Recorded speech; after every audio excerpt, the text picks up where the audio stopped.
still wish Zoom would, change that audio clip to say it's recorded to make it not sound like an AM radio. That is still kind of weirds me out. But I mean, I guess it's important to notify people that they're being recorded.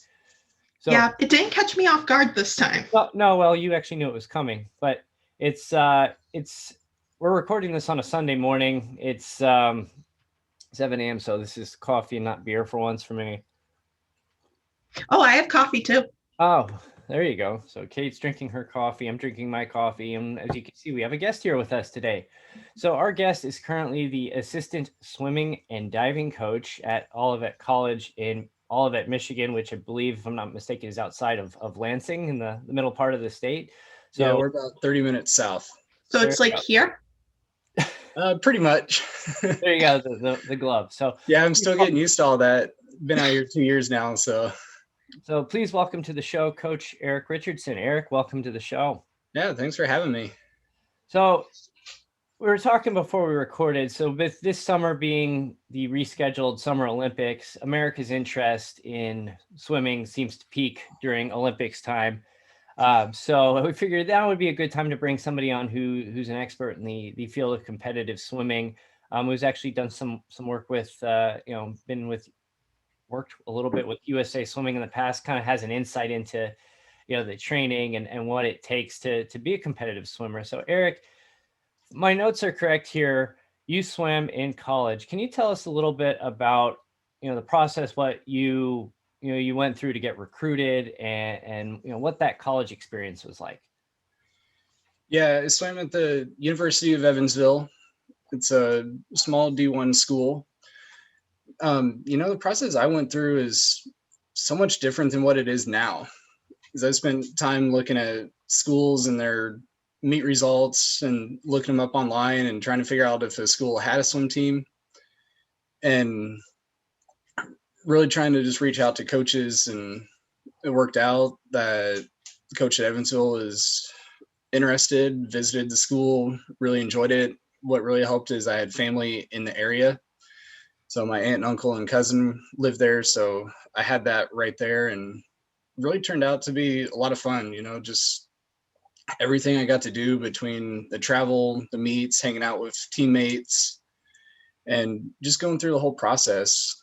Days weren't always easy, but it was really enjoyable, just being able to get the workout, but also getting that competition and just seeing something different and just the experiences that it afforded me.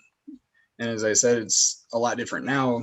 There's so many different websites and recruiting companies, recruiting websites that we get to look into now, and it's easy to connect with people all over the country and world, literally. So when you said you swam at a smaller school, I guess, how was the level of competition there? With Evansville being in Southern Indiana, Indiana University's known as a pretty competitive swimming school just up north. I mean, did you see a high level of competition? Have you seen anybody kind of, do you recall anybody you swam against or even with that, took it to the next level, Olympic trials, etc.? We weren't in the same ballpark. Well, I don't want to say it like that, but our goals were different than like a Indiana University. We were looking more at just swimming well and fast within our conference. And if we did get NCAA qualifiers, that'd be great. My time there, we didn't have that. But within our conference itself, we started in the Missouri Valley on the guys' side, but we only had 3 teams. So we invited another school, and we ended up moving into the Sun Belt when I was there. And there were swimmers that were qualifying at least with B cuts for the NCAAs. The way it works, there's A cuts and B cuts. On the A, you're probably going to be like one of those top 3, top 5 swimmers in the country. So it's basically an automatic, where a B cut is going to give you the potential to be invited. So we had swimmers that were achieving those times. So even though we were at a small school, and I know by no means was I anywhere close to qualifying for big meets like that, but the level of competition was still just tremendous. You could just watching what the guys and girls were doing was like, wow, that's just so much fun to watch. So, Kate, I'm going to turn it over. What do you got? Okay, so you mentioned there's differences between when you were recruited and now. How about like D1 versus D3? I went to a D3 school and I know like they were constantly like, hey, you like this sport? Come on. Froze up just a little bit, so I just want to make sure I caught the question. Uh-oh, we lost Kate.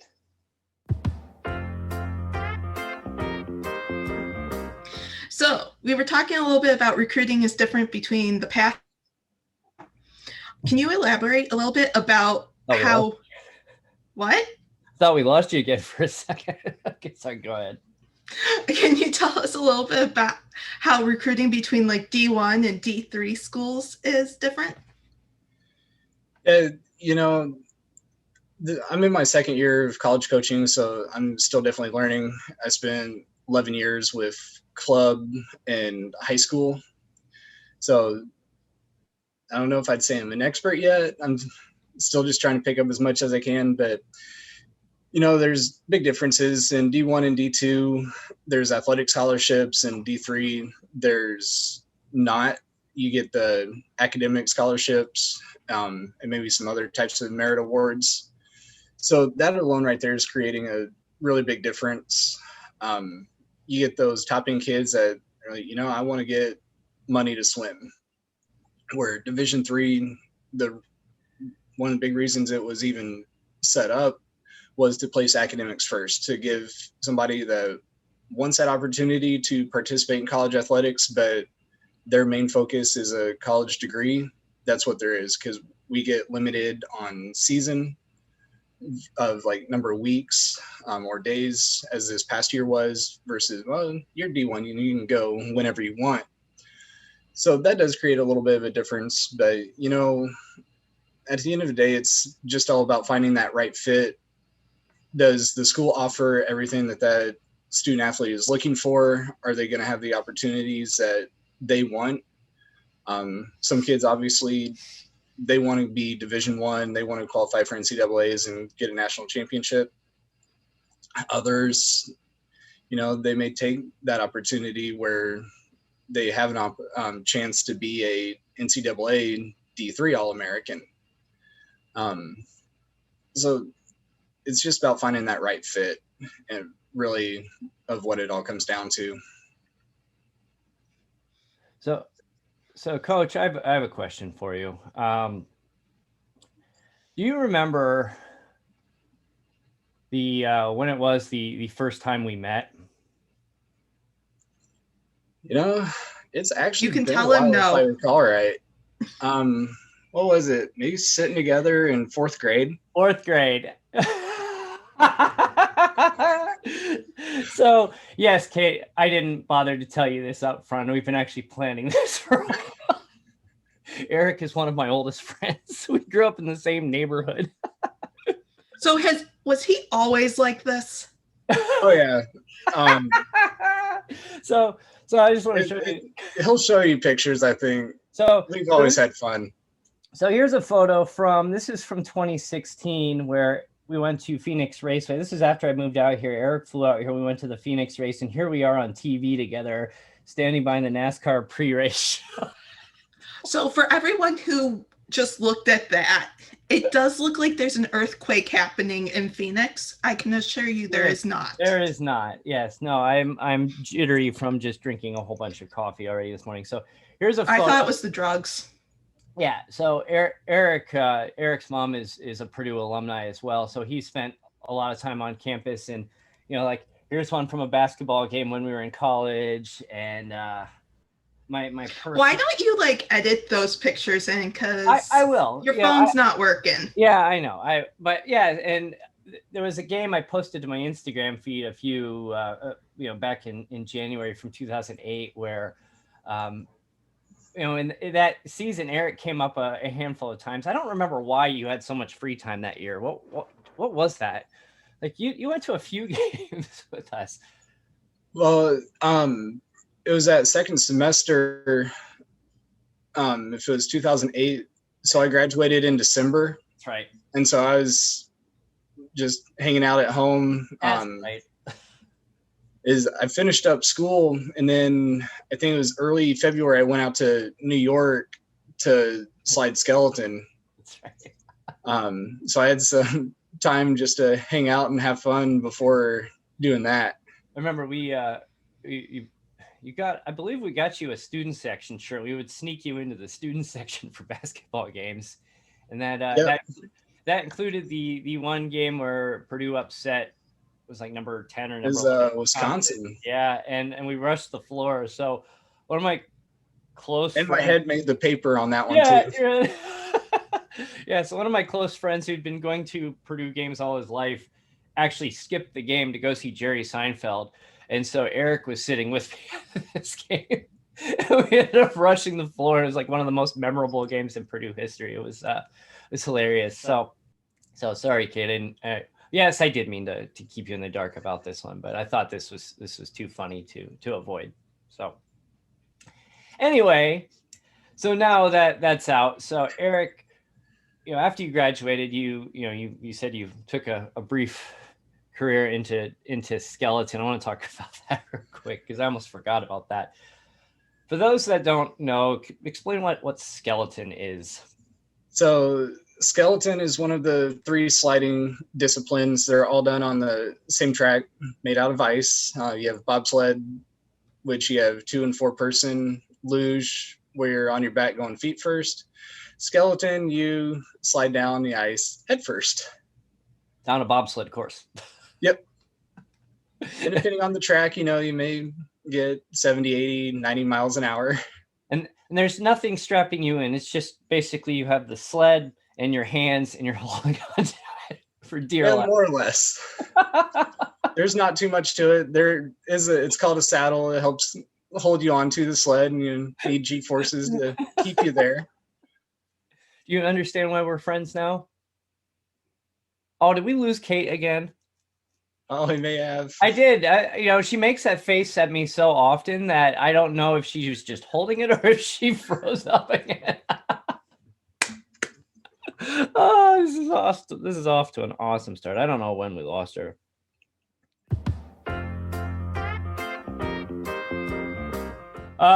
So Kate, are you familiar with what skeleton is?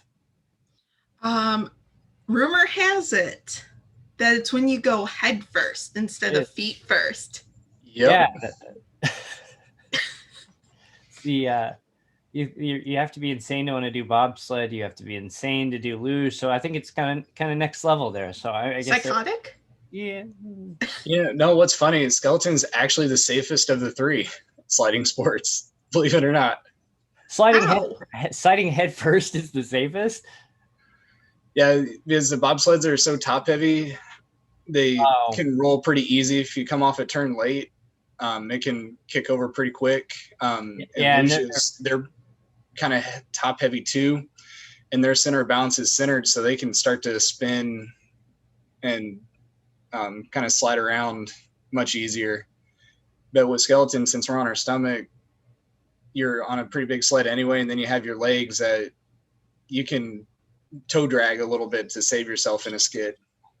So I mean, if you have an accident in skeleton, it's like you end up in a body cast. If you have an accident on a bobsled, you could lose your head. So it's body cast, decapitation. I did have a crash where I still have no idea how I walked out of the track.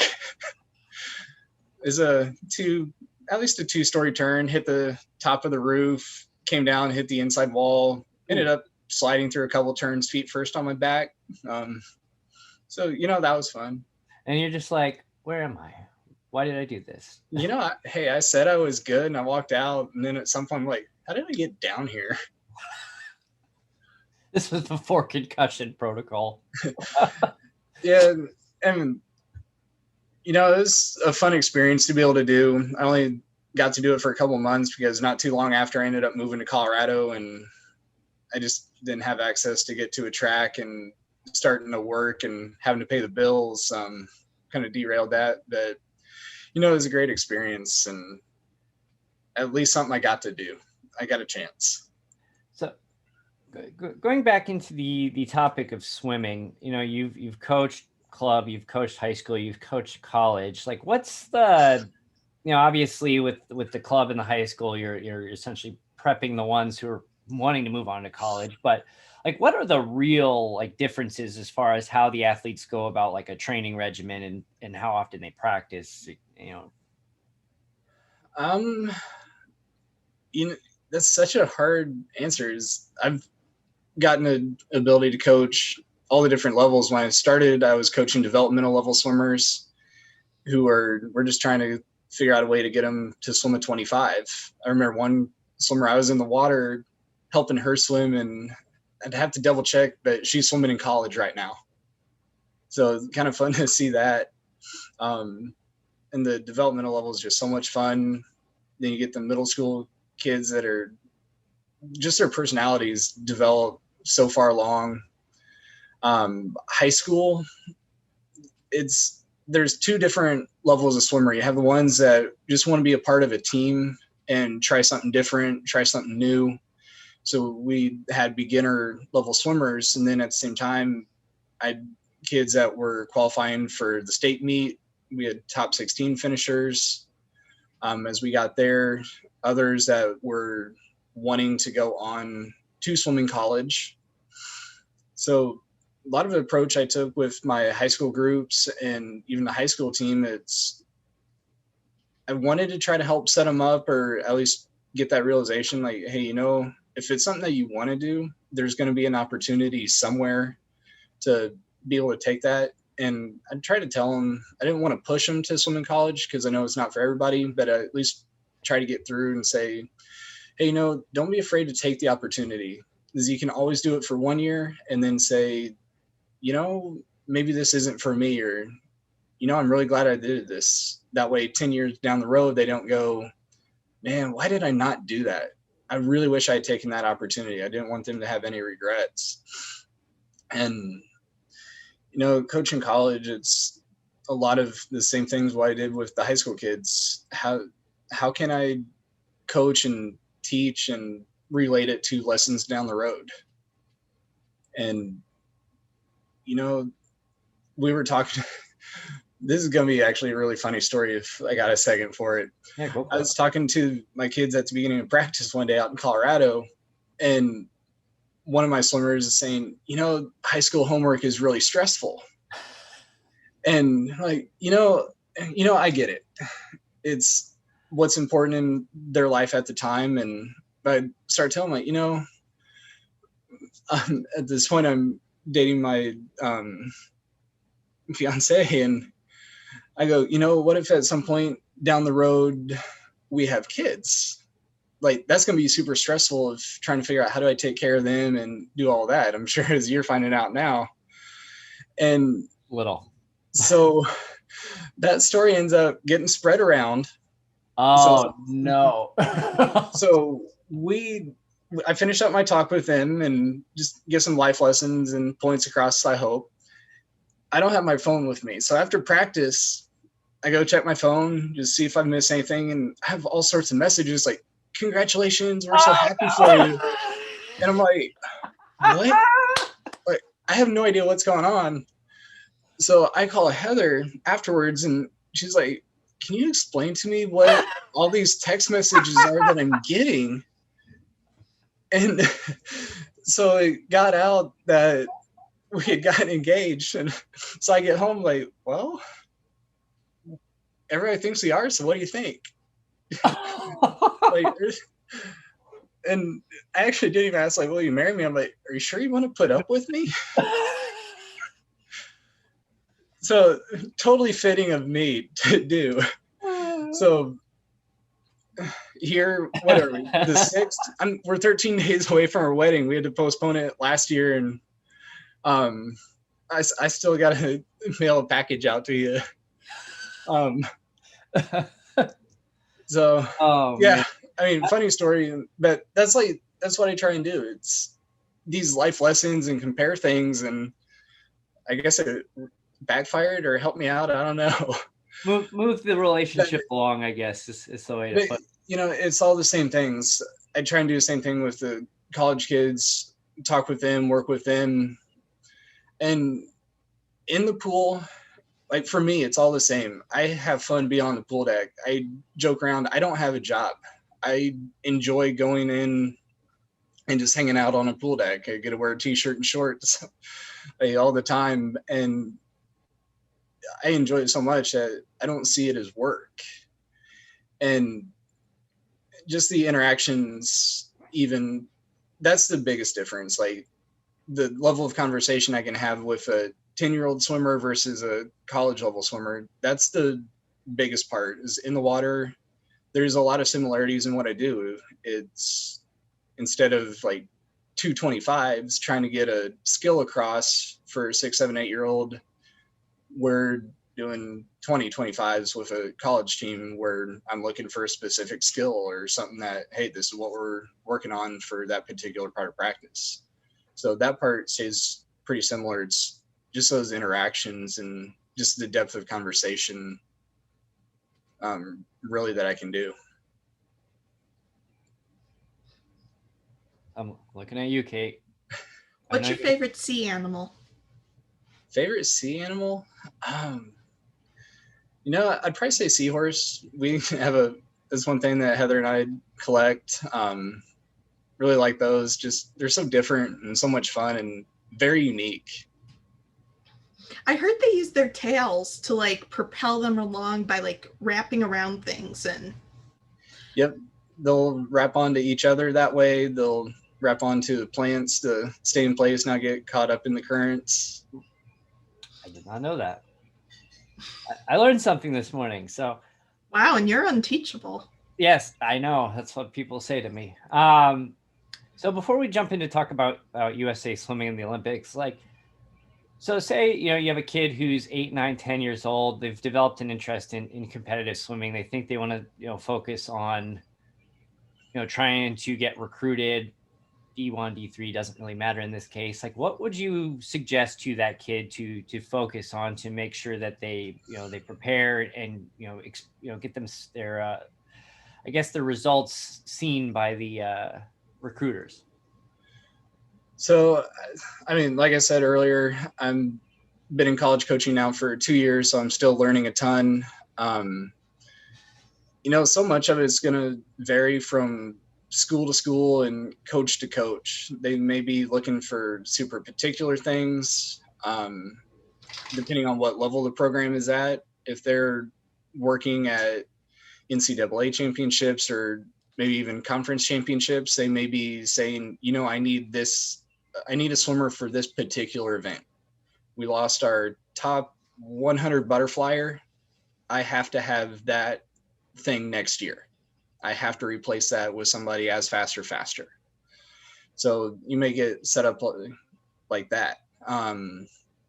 As far as getting ready, a lot of it's going to be getting that exposure. There's NCSA, college swimming, be recruited, so they can put themselves out there, build up their profiles. Academics is a big thing that schools are going to look at, because when you get there, you have to maintain certain GPAs. Otherwise, you're not going to stay eligible. The team has to maintain a particular GPA average. Otherwise, I know some college basketball teams have gotten in trouble with that recently. So you have to maintain all of that. Otherwise, you're not going to be in the water and not helping out.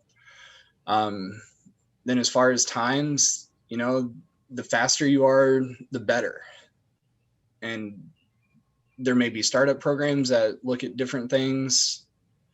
We're looking at swimmers that, even we're a small Division III school. We have about 1,000 students, but we're still looking at swimmers that are going to be top 8, top 16 at our conference meet. We actually just heard from the college swimming coaches association. One of our swimmers made second team All-American this year in the 200 breaststroke. So there's all sorts of just different levels going on there. And, at the end of the day, as much as we want to give everybody an opportunity, there is still going to be a degree of, I mean, I hate to say it, but you're either fast or you're not. So, but it comes back into, if you know you want to do something, set your goal and go after it. So would you say would be in a better position? Let's just say, like, you mentioned that, oh, I need somebody to fill this particular event for me. Do you think a high school student is better off focusing on specializing, being just the top of their game at one particular event? Or, if they were a 9 or a 10 in this event, instead focus on, like, I'm going to be a 7 in the 50 free and a 7 or an 8 in the 100 backstroke or whatever that it is. Like is it better to, like, diversify yourself, or would you are you going to put yourself in a better position just being the best of the best in that one particular event? That it's a really tough call, and it could be team dependent and just where they're at. Because when we get to our conference and NCAA meets, if you have roster sizes and roster limits, so if you have a team of 50, you can't swim all 50 and have them all score. So it's totally possible you look at your roster and say, I have a person that can finish second in one race, but you get 3 individual events to swim. They may finish second, but have nothing else for their second and third, and will score 0 points. So in total, that's going to be 17. If you have another swimmer that, I'm going to say they're going to finish in 9th place in 3 races, you get 9 points for the 9th place finish, so they're worth 27 points. So even though somebody is much faster in one, I have another swimmer who's maybe a touch slower, but they are more valuable in what we're trying to do. So that's where got a friend. The co-host. So it just really depends on what that team's looking for. And there's more freestyle events. So being a sprint freestyler, you can fill up a lot more versus trying to specialize in a stroke. Because you have 50 free, 100 free, 200 free. Then you have freestyle in those same distances that you can swim on 5 relays. So there's a lot more opportunities if you're going to be solid in those events versus I'm that super fast in 100 butterfly and that's it. But chances are if they're at that level, they're going to be just fine and probably be pretty solid in other events or strokes too.